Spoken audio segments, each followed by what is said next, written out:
अनुसूची कितने प्रकार की होती है? 2 प्रकार की होती है। कौन कौन सी? सतत और आंशिक।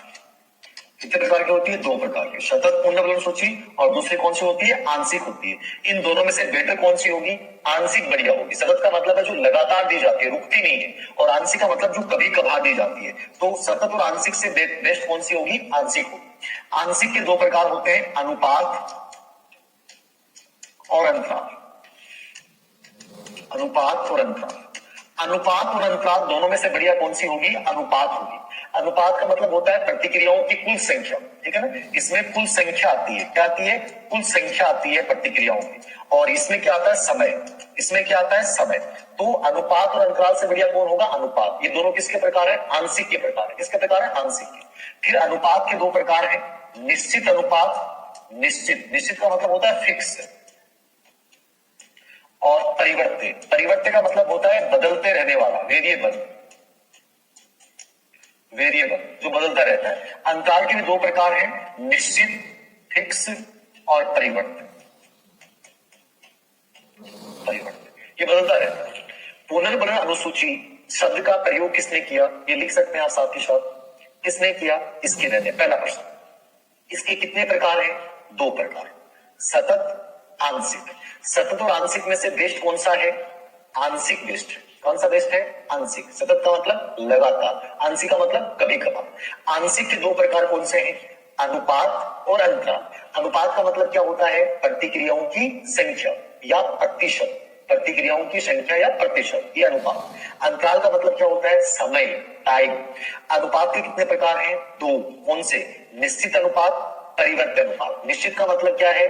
जो फिक्स रहता है कि मैंने ये तय कर रखा है कि मैं बच्चे को 5 और 10वीं अनुक्रिया पे पुनर्बलन दूंगा। फिक्स है, 5वीं और 10वीं अनुक्रिया पे पुनर्बलन दूंगा, ये निश्चित है।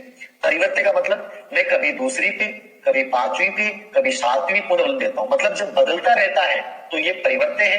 निश्चित का मतलब क्या है? निर्धारित संख्या पे पुनर्बलन देना, ये तो हो गया निश्चित। और परिवर्त्य का मतलब कभी मैं दूसरी पे, कभी 7वीं पे, कभी 15वीं पे, कोई निश्चित नहीं है, परिवर्त्य है।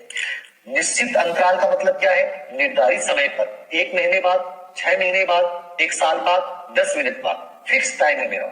परिवर्त्य का मतलब कभी 2 मिनट बाद में, कभी 1 महीने बाद में, कभी 1 साल बाद में, बदलता रहता है। तो जो बदलता रहता है वो परिवर्त्य अंतराल है। जो निश्चित है इसका मतलब निश्चित अंतराल है। निश्चित अनुपात का मतलब प्रतिक्रियाओं की संख्या निर्धारित है और इसमें बदलती रहती है। समझ में आया? बहुत सिंपल सा है। जैसे केवीएस एग्जाम में क्वेश्चन आया, एक अध्यापक को प्रत्येक महीने की 30 तारीख को वेतन दिया जाता है। एक अध्यापक को प्रत्येक महीने की 30 तारीख को वेतन दिया जाता है। कौन सी अनुसूची है? तो ये कौन सी होगी? अंतराल होगी। अंतराल कौन सी? निश्चित, क्योंकि समय है। 30 तारीख दे दी मतलब 30 तारीख का मतलब क्या हो गया? निर्धारित समय। और निर्धारित समय इसका मतलब अंतराल है, और निश्चित है इसका मतलब निश्चित अंतराल है।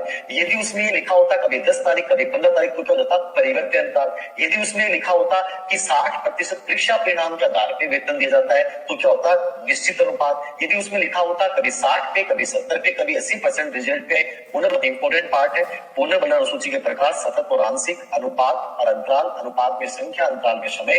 अनुपात के 2 प्रकार, निश्चित, परिवर्त्य। अंतराल के 2 प्रकार, निश्चित और परिवर्त्य।